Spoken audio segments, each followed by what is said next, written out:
Welcome to Double Overtime. We're back again. Hooray! Another Between Seasons episode. I'm Jenna Weiner. He's Sascha Vogel. Sascha, we're back again. And it's somehow the middle of December. What? Yeah. I don't understand. It's the middle of December. Tryout season. Tryout season for WUL PUL teams. It's the holiday season. Folks either celebrating or getting ready to celebrate various wintertime holidays. Sascha, does your family have any plans or events you're looking forward to the end of this month? Oh, so something interesting that most people might not know is that I am half German. So my mom is from Germany. Thus my last name Vogel, which means bird in German, by the way. Cool. Fun fact. That's a fun fact. So growing up, I celebrated Christmas, but we never opened presents on Christmas morning. Okay. So we opened presents on Christmas Eve. So we would take a nap in the afternoon, and that's when the German Santa Claus would come, and we would open our presents on Christmas Eve, and then we would be able to play with our stuff all day, the rest of the night, and and then Christmas morning we would do stockings. So because we're in America, we do stockings. So yeah, German Santa came Christmas Eve and we did our big presents, and then American Santa came Christmas morning and we do our stockings. Love the German and American Santas coming through. That's fun. Yep. So it's a lot of fun. Do you still do that with your family? Yeah, we're actually, my mom is coming over and we're doing presents Christmas Eve, and then we do stockings Christmas morning. Very nice. Enjoy. Most of my family on my end, I'm looking forward to the end of the month because I don't know if I've said this on air. I'm teaching now. That's been a thing. I think I may have mentioned it back in the summer, but I'm a full-time teacher now. We're in the throes of our winter term because we're on this sort of trimester system thing. But yeah, we're in the early mid part of our winter term, and I am very excited to get to winter break because I would like to not think about what of the 7 classes I am teaching the next day, and that will be very nice to just be able to sit and play video games all day and not worry about lesson planning or grading or things like that. The fun teacher things. You get to play Lego Fortnite all day. Tangent. We're going to talk Frisbee at some point. It's been a minute since Sascha and I have actually talked, but I saw your tweet. We're calling it tweets because no, we're not calling it anything else. I saw your tweet about playing a bunch of, there's for those who don't know, Fortnite is a video game that's a first person shooter that has different collaborations, and they have a Lego collaboration right now. It's a third person shooter. I'm so sorry. Third person shooter. My apologies. It's a shooter game that has different collaborations. They have a Lego one right now, and apparently it's very good. I saw your tweet about it whenever it was, a few days ago now over the weekend, and I was hanging out at an event called the Dickens Fair in the Bay Area. It's Victorian London set, based on the writings of Charles Dickens. It's a whole thing. People dress up. One of my partner's siblings works at the Dickens Fair. Oh my gosh. Did you see the Lego llama?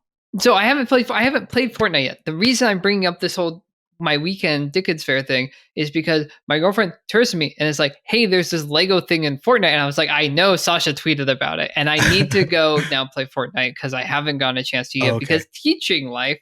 So hopefully I will eventually actually get a chance to interact with all of the cool Lego things and lose, what was it, Sascha, that you tweeted, 4 hours of your time? Yeah, I lost track of time and played for 4 hours straight.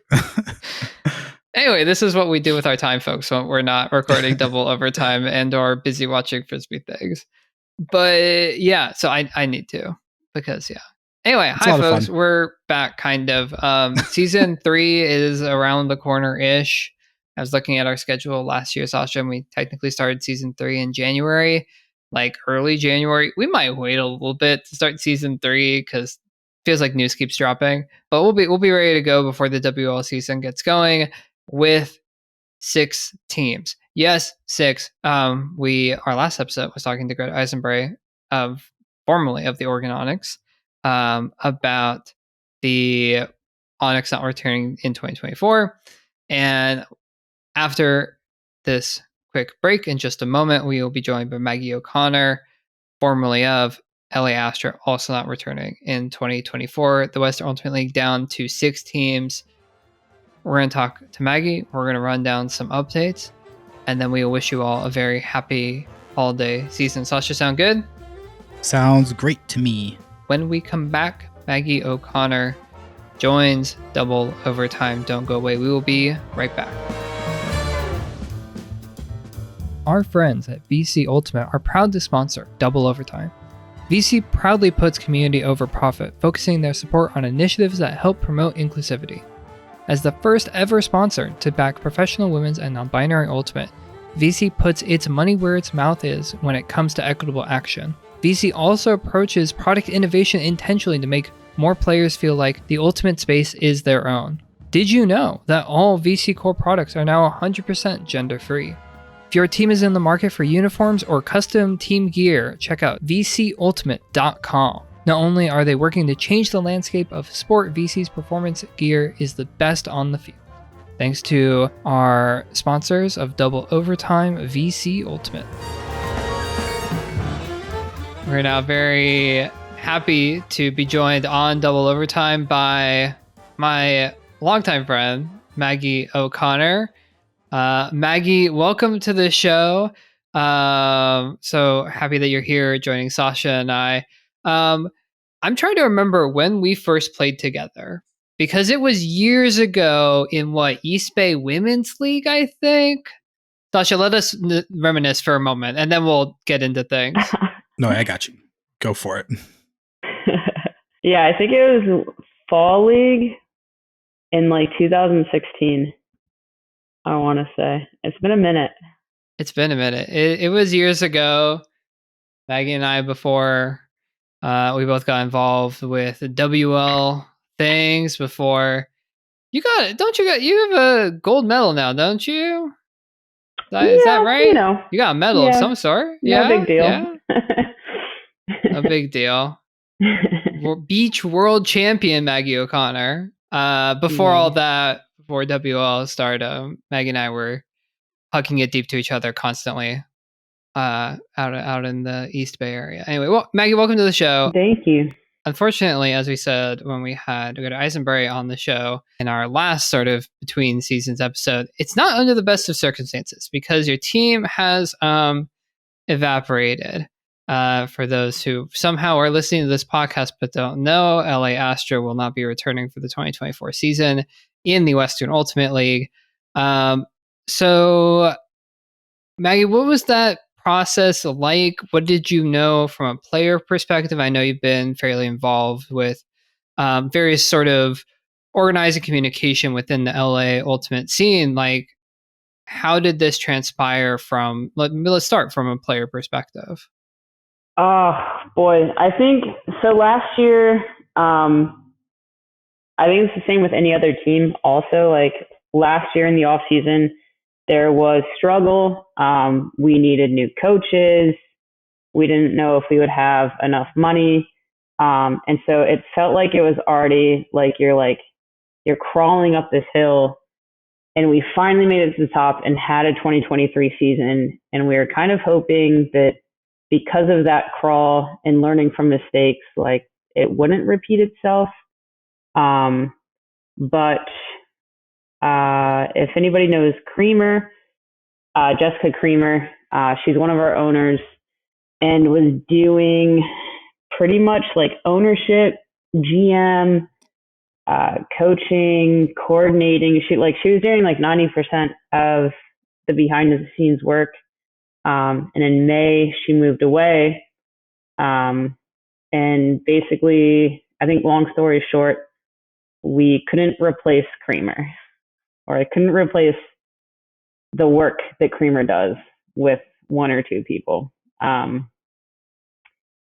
So owners came to us about a month and a half to 2 months, I think, before the official decision, with like a Hail Mary, just saying, like, we can't do this anymore. Our lives are too busy, stressful, and we've like completely maxed out everything that we have in emotional, financial capacity to run this on our own. So wanted to give you guys a heads up that it probably won't be happening this season. And then players from then on tried to do everything that they could to make it work. A few players were willing to like put their own money towards it.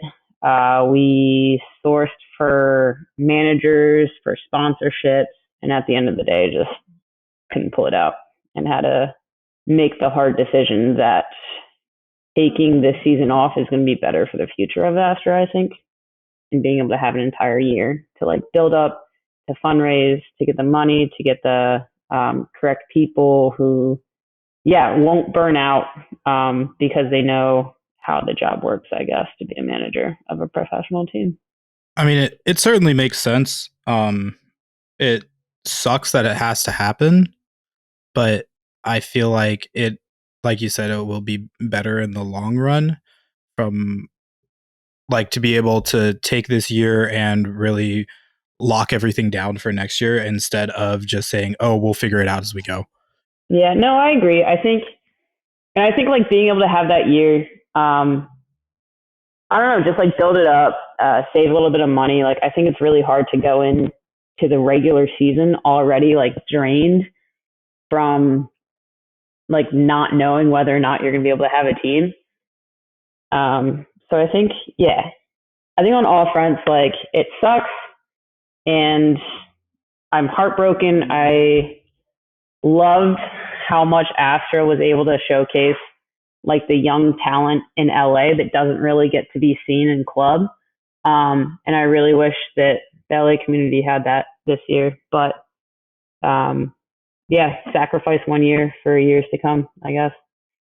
Yeah, and so I guess with it being like not super long, like I guess short, kind of a short notice thing, what are most of the players for Astra going to be doing? Like, do you think everybody, or not everybody, but a lot of people will be taking the year off, or going to play and try out for Falcons and Super Bloom or other teams? I think it's super mixed across the board. I've heard a lot of people say that they're going to take the year off.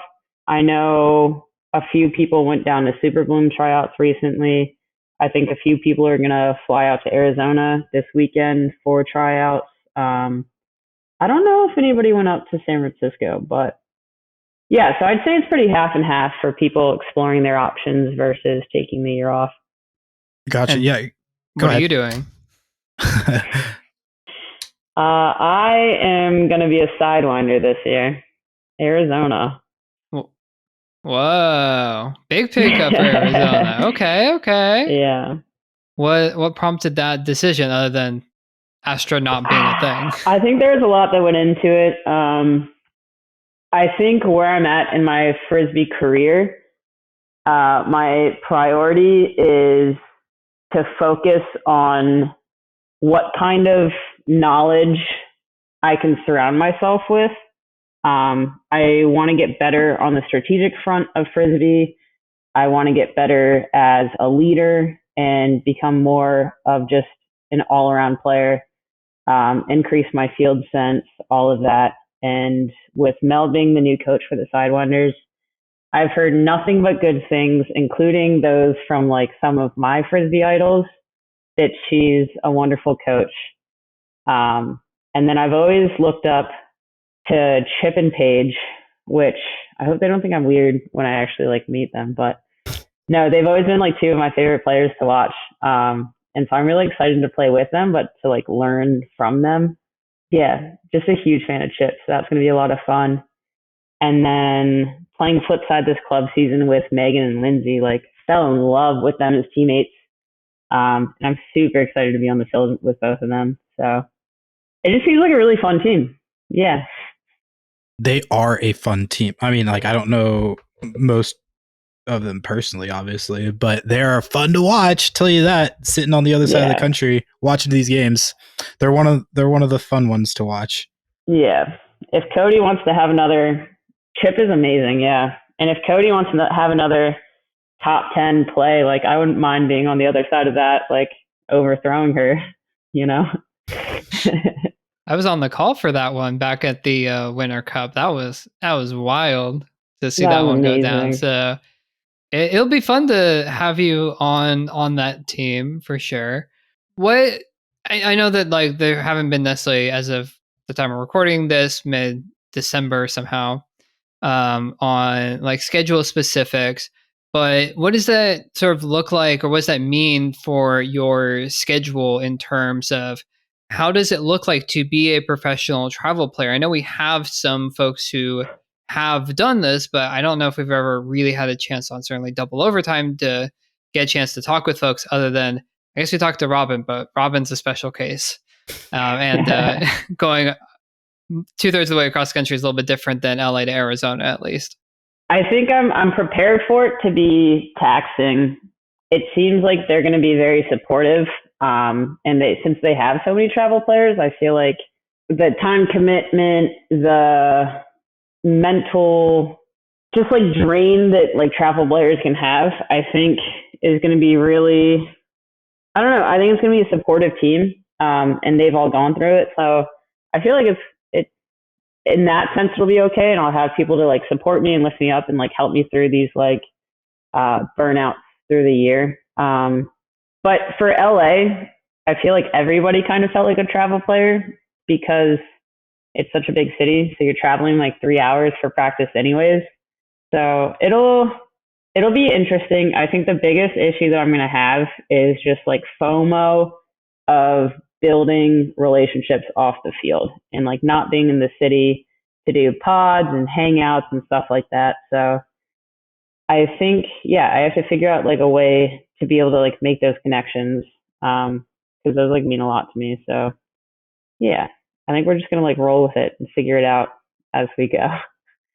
Here's the $1 million idea. You do your own podcast. You call it Margs with Maggie, and you drink Margs and you interview your teammates and other Frisbee people. Easy peasy. I'm quoting that and bringing that to the captains and telling them that Sascha said, I have to do this. We have to do this. And there you go. Building the foundation, the off-field chemistry with your teammates. Perfect. Sascha, do you have other questions? I'm interested in some of the behind-the-scenes stuff because I feel like between Onyx and Astra, I feel like we've had some, and we haven't had a chance to, unfortunately, get someone from Columbus. Probably we'll talk more about that situation the latter portion of the show. I feel like we're getting real clear glimpses into what it sort of takes for these teams to exist as organizations, as groups of folks all trying to like make it happen. And so what was that like with Astra? It sounds like obviously a lot ran through one person. That's pretty classic in the Frisbee world to have a few folks take on a lot of the labor. But what did that mean for LA in terms of how making things work, given that, again, LA is a big place that y'all weren't always necessarily able to do everything together? I think it worked in LA for as long as it did because there were the right people that gave everything that they had to make it work.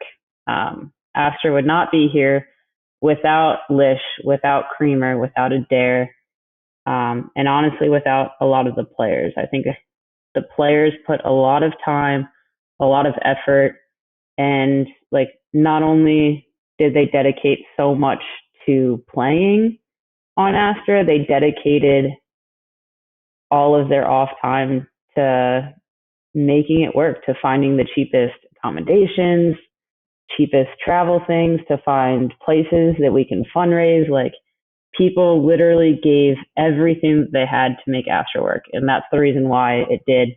I think something that stood out to me a long time ago, I think the first year that WL, Jenna, you were saying in one of your podcasts, like, the Frisbee community needs to step up if we want to see the WL and the PUL last.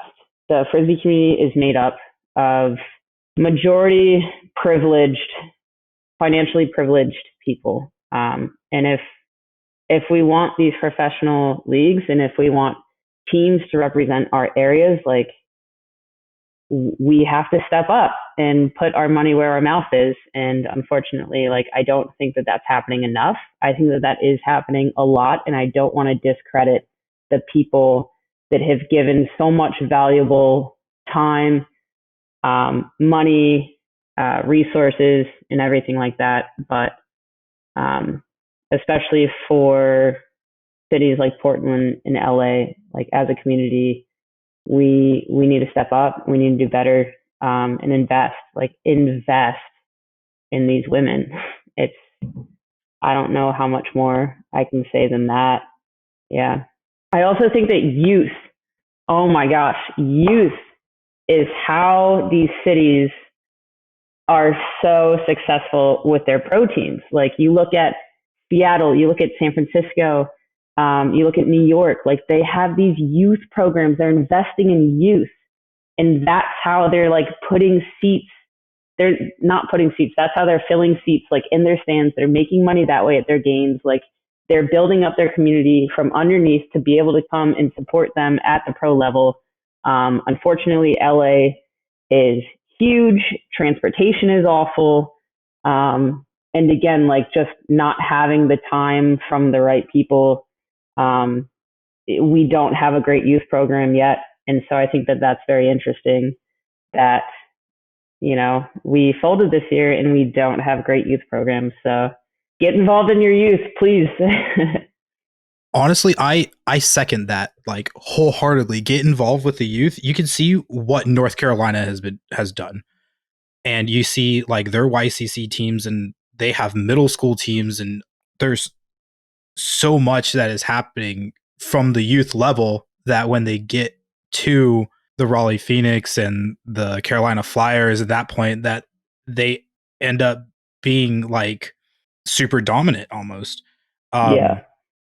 And, like, you can take that, like, blueprint, I guess, and do the same thing. To be very honest, Utah has started doing that.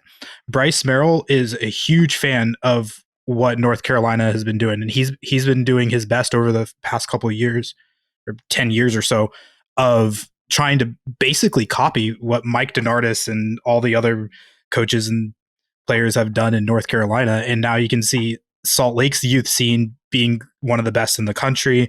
We got Wild and Shred being some of the best pro teams in the country. And it's because they start at that youth level and are pushing them through the system, basically. Yeah. And their stands are full.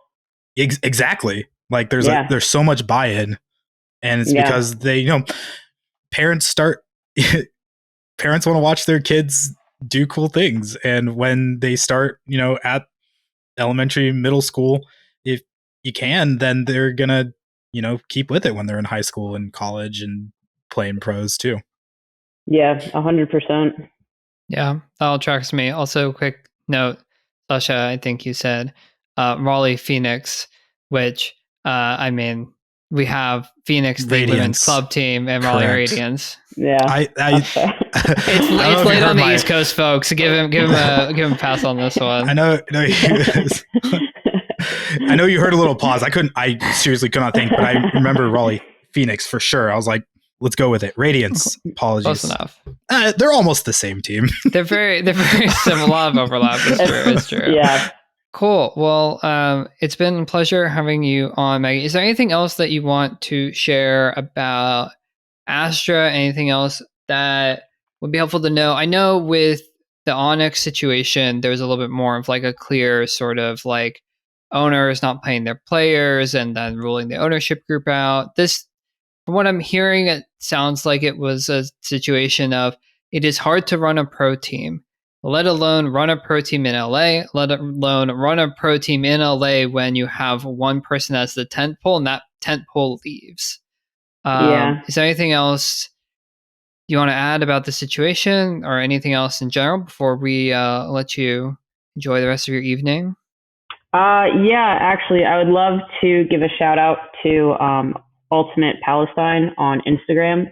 Everybody, please go check out their profile and just shed some light and try to demand some actions from WIFDIF, USAU, WUL, PUL, and your local teams to take a stand.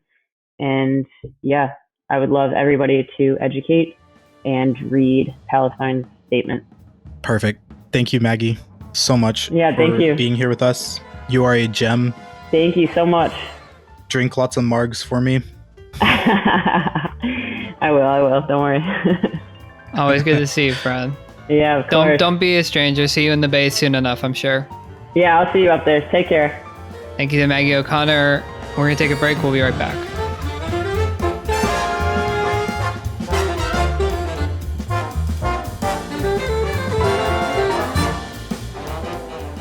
And welcome back to Double Overtime. I'm Jenna. He's Sasha.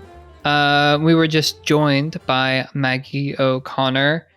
Sasha, I think the biggest takeaway for me, and I mentioned this while we had Maggie on for a bit, and she talked about of the fact that in a sport where so much is held up by volunteer contributions, and especially by the contributions of one or a few people, turns out one key person leaving a community, Creamer leaving the LA community, moving away, can have a really big impact. And I think we're really seeing that with Astra not returning in 2024. Right. And I mean, it's hard. I know it's hard to, run a team and everything. But yeah, like you said, I think we just need more community investment to be able to keep the teams going continually year after year. Yeah, I mean, we've seen this across the Frisbee community, folks who put in so much time, effort, money into the sport who just simply get burnt out. Maggie was sort of, I think, talked about that at a couple different points of just trying to work on the burnout and not having folks feel like that they've put absolutely everything they can and they cannot give any more because they have simply given too much. And that requires other folks to step up and obviously easier said than done, especially when it comes to, say, finances and owning a team and putting in that financial support. But as sort of mentioned, like, I mean, it's LA. It's an expensive place to live. You would think that people living there who might be a part of the Frisbee community could have the resources potentially available. Not that they have to put those resources up, but potentially to support a team. And maybe that'll come by 2025, but no Astra for 2024. However, we are seeing some roster announcements from some of the other teams, the 6 remaining teams. Now, different teams in the Western Ultimate League, as has been the norm in past years, have had their tryouts and rolled out their key signings, their main signings earlier or later than others. And we're going to start with the team that has the last few years been one of the first ones to roll out their roster. We don't have all of it, but we have at least around a half or so of the San Francisco Falcons roster that has already been announced as of today, December 12th. And those players are, and I'm going to attempt to make sure I don't mess up anybody's names because I know all these people personally and see them regularly. So I am sorry in advance. It has been a long day, mentioned in the opening. I'm a teacher now. It's been a long school day and a long school week. So yeah, we have, and I'm forget what order I chose to pick this in, but it was somewhere in the order of announcement on Instagram. Vivian Chu, Liza Chang, Meaty Chang, Lily Stepanidis, Khalees Cardenas, Akila McQuaid, Amanda Moreau. I have those are Shayla Harris, Molly Munson, Julie Mankoff, Eliza Pugh, Sharon Lynn, Sarah Carnahan. Those are the folks who have been announced so far for the Falcons. For an SF team that did make the Final Four, make championship weekend, I feel like that's a pretty decent lineup for the first half getting announced already, and getting a chance to return in a league with only 6 teams right now.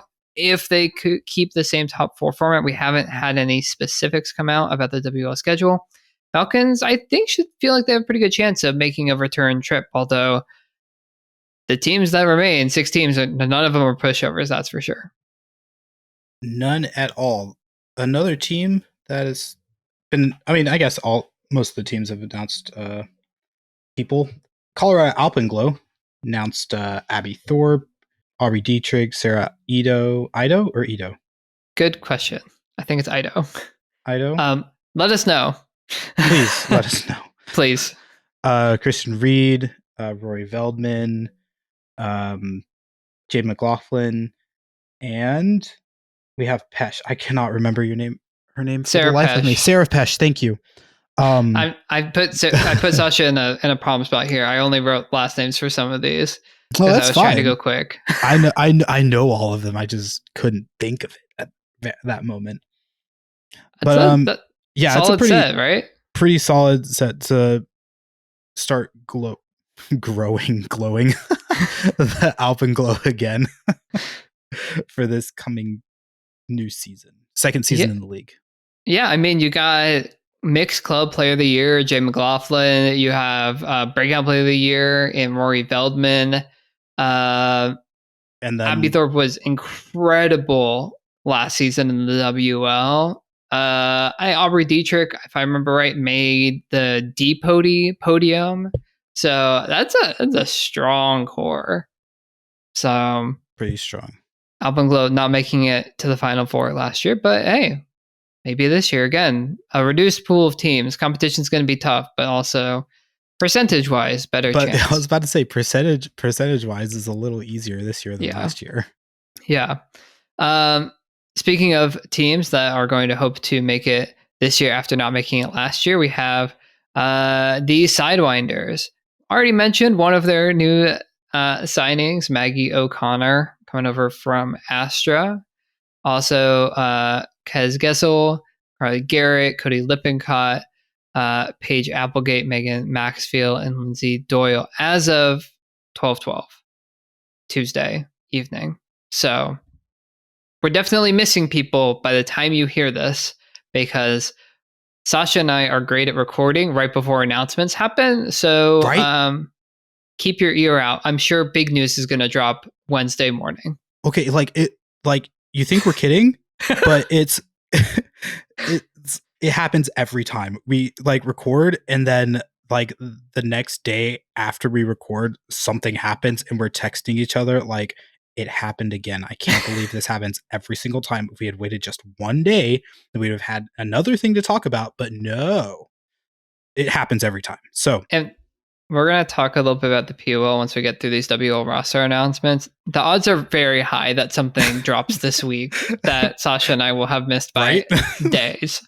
Right. Which you could say, just delay. Here's the thing in Frisbee. Sometimes things happen when you expect them and sometimes they don't. So if we wait, it's still possible that we could still miss it, because who knows? So we're just doing it now and crossing our fingers.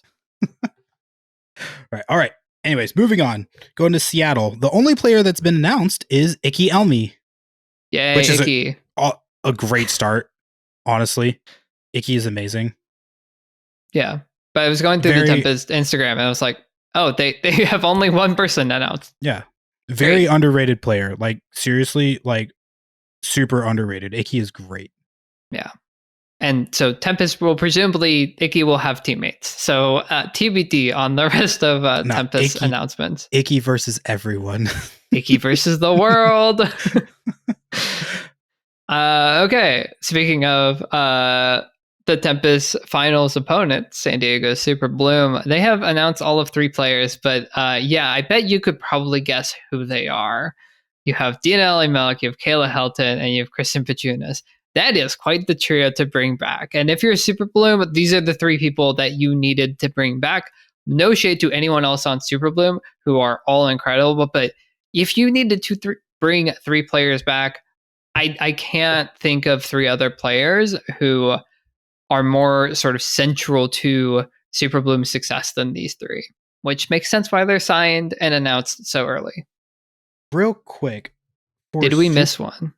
No, I don't. We didn't miss any like signing for Super Bloom, but I am curious because on November 30th, Super Bloom announced their team specialist, which is their strategic consultant, coaching intern, strength and conditioning coach. Now, one of their coaching interns is player Blair Mesner. So the question is Blair being not playing this season? Oh, okay. Here, actually, a tweet later. Blair Mesner transitions into a coaching intern role this season. So I don't know, and I don't want to speculate necessarily, but if I had to guess, there might be some sort of injury related thing. Possibly. Because that would be the only explanation that makes a ton of sense in my brain right away. Blair, let us know. Please. What led to the decision to be a coaching intern. But again, I am purely speculating, and I don't like to speculate about injuries, but ACLs get torn fairly regularly in Frisbee and or related knee injuries that take a long time to recover from. This is unfortunate. This is a very unfortunate thing. If you have a very good player who suffers a very unfortunate injury that keeps them out for an extended period of time, I could imagine that player wanting to stick around the team and be involved somehow in the team, finding a way to keep them involved by a, say, coaching intern role, which would make a lot of sense to me if Blair is very unfortunately injured for an extended period of time that would keep her out of the WL season. I don't want to speculate, but I feel like that is a definite possibility. That would I want to see Blair Mesner do amazing things on the field, and also I'm excited for her to be a part of the Super Bloom coaching staff. And if she is injured, and if she's not, then I want to see her do cool things on the field regardless, whatever that looks like. And I'm excited to see her as a coach. I hope she recovers well if she is injured. If she's not, I send her well wishes anyway. This is why you don't speculate on injuries, folks, because then you say nonsense like that. Right. I just thought, I mean, yeah, like I said, I thought it was interesting when I first saw that, and I was like, oh, Blair's not going to be playing this year. Interesting. Anyways, we send best wishes and good luck to Blair, whatever the season looks like. Correct. All right, continuing to the last team, Utah Wild. They already announced 5 other signings. I don't think they have any other pre-signings yet, not on socials at least, and not of my knowledge, my insider knowledge. That 5 again is Stacey Gaskell, which was the big surprise signing, Brooke Stalinowski, Kira Harushnikova, Kendra Miller, and Kaylee Caldwell. And Utah going to be trying to make it back in back-to-back seasons. Let's to the Final Four. Go Wild.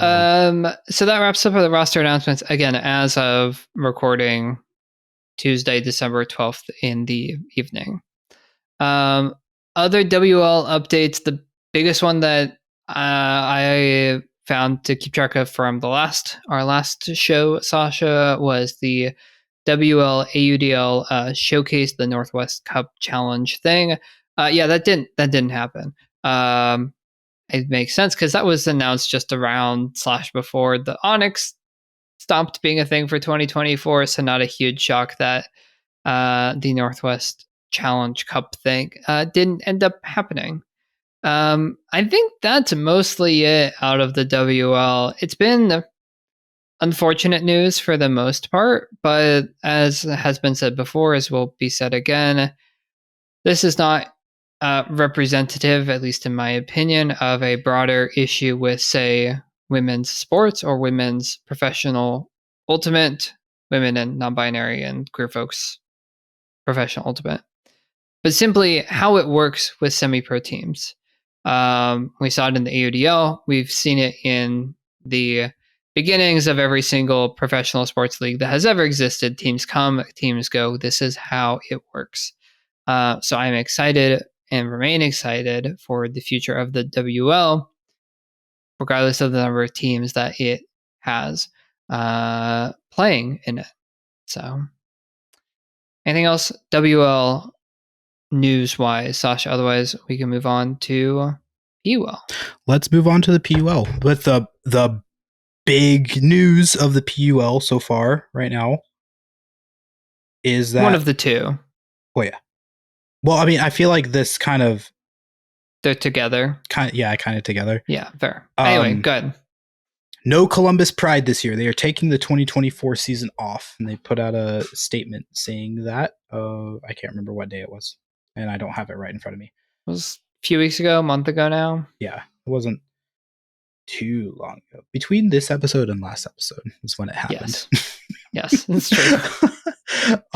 Yeah, they're taking the 2024 season off, which puts the league at 11 teams now. Yeah, 5, 6, 11, which relatedly are now split into 2 divisions instead of 3. Instead of East, South, and Midwest/Central, it is now North and South. North being, let's see if I can get this without looking at our document. We have Minnesota, Milwaukee, Indy, New York, Portland, and Philly. Did I get that right? I think I did. Minnesota, Milwaukee, Indy, New York, Portland, Philly. Perfect. Right.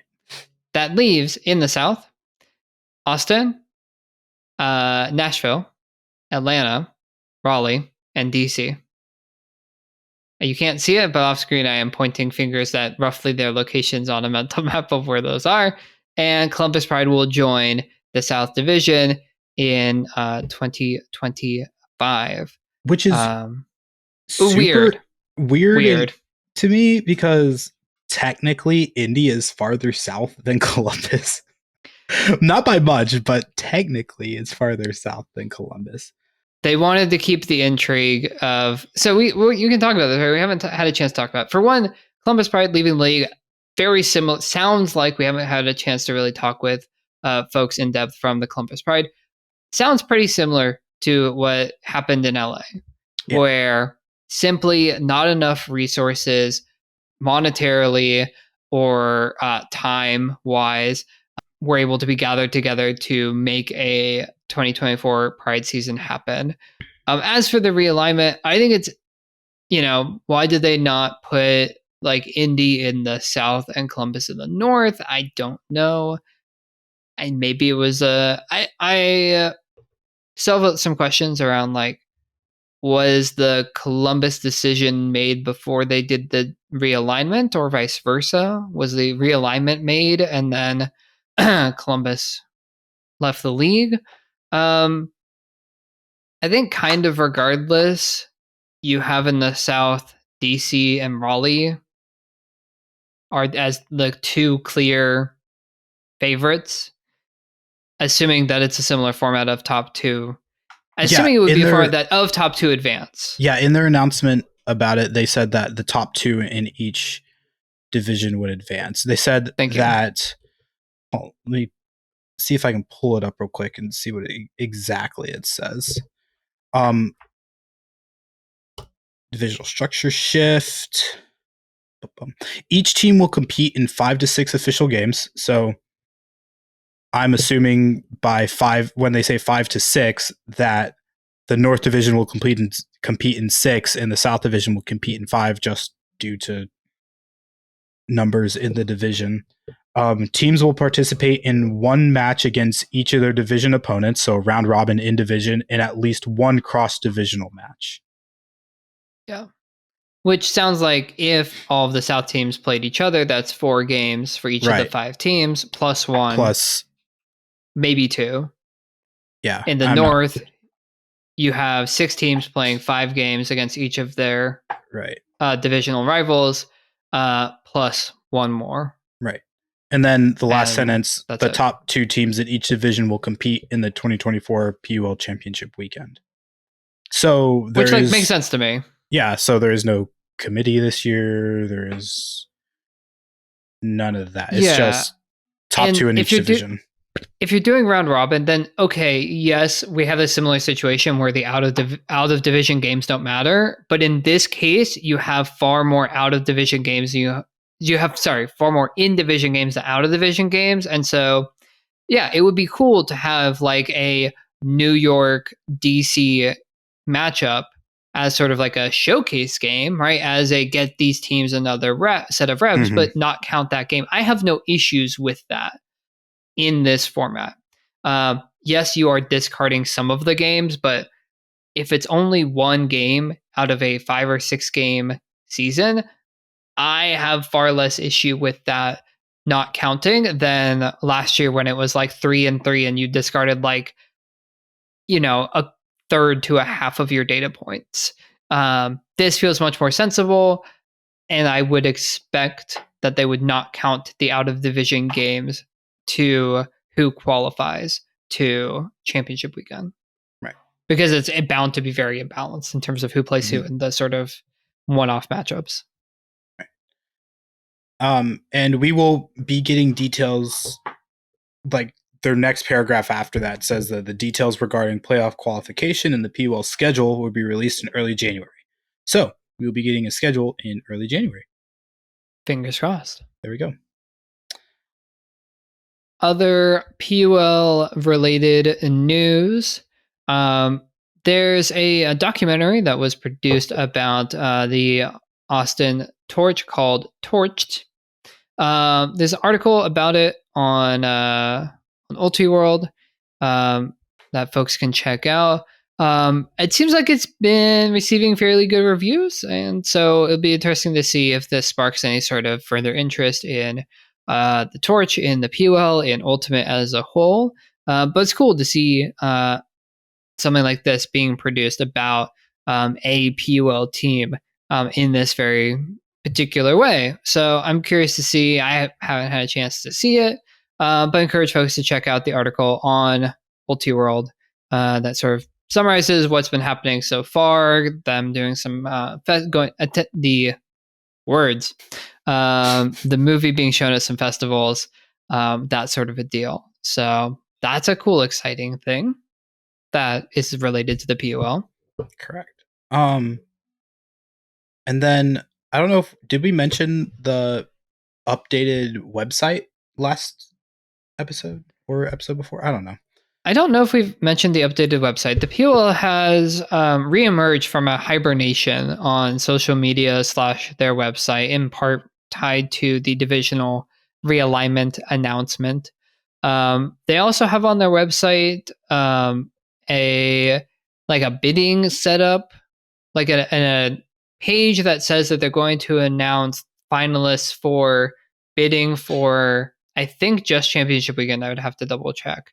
From different cities. They have 20. I'm looking at the website right now. 2024 right. Championship, 25 championship, 26 championship, and a 2024 PUL match. And so, folks, basically the idea is that cities who want to bring this sort of event to their city can bid on bringing the PUL to their city as a way of like raising revenue and raising the profile, and not having it have to be at like a particular team's location, as has often been the case. That is set to, the finalists are set per the website. Sascha, you are looking at it, so correct me if I'm wrong, December 15th. So there's a chance that as of recording December 12th, that news will drop by the end of this week. It is also possible they moved the deadline for like the final bids to come in to the end of November, that announcement deadline gets pushed back. So TBD on that. It'll be interesting to see what bids came in from where, and we'll see if we can get any sort of insight on how that process happened once we know more about it. But yeah, Sascha, the PUL also did update their website further. Do you want to run through what we were talking about before we jumped on air? Yeah, so if you go to the PUL PUL website, and you click on schedule. It comes up and it says season schedule 2024 competition schedule will be released in January. In the meantime, you can find out where to attend a PUL tryout or open practice near you. So if you start scrolling down, starting from December 14th all the way to January 28th, it has like all the different events that the PUL teams are hosting. So December 14th, it is Minnesota Strike female matching player community pickup. December 16th, Atlanta Soul open practice. And so they have or Portland Rising holiday party. Like they have all these events from these teams on the website for you to look at and check out. Gridlock tryout January 6th, Minnesota Strike tryout January 6th, Atlanta Soul tryout January 7th. So that's pretty cool to be able to see all when all the tryouts are, other random events. There's a Grandmasters tournament fundraiser for the Austin Torch happening at the end of January that I can see that's happening here on the website. So I think they're doing a great job with this updated website and informing everybody what's happening.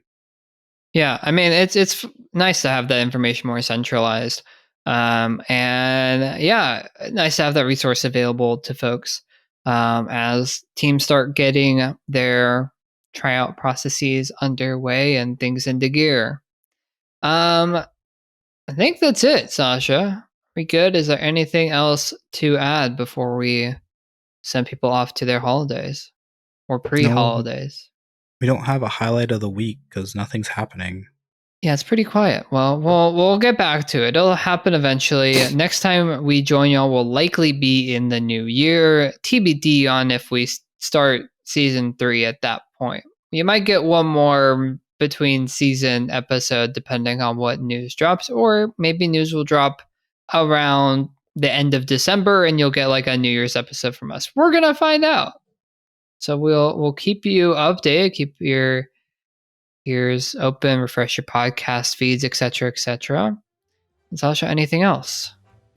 Nope. Hope everybody has a very safe and happy holiday season.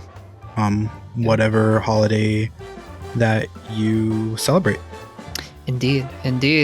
That is all from us on Double Overtime. I've been Jenna Weiner. He's been Sascha Vogel, and we'll catch you probably in the new year for another episode of Double Overtime. Bye. Bye.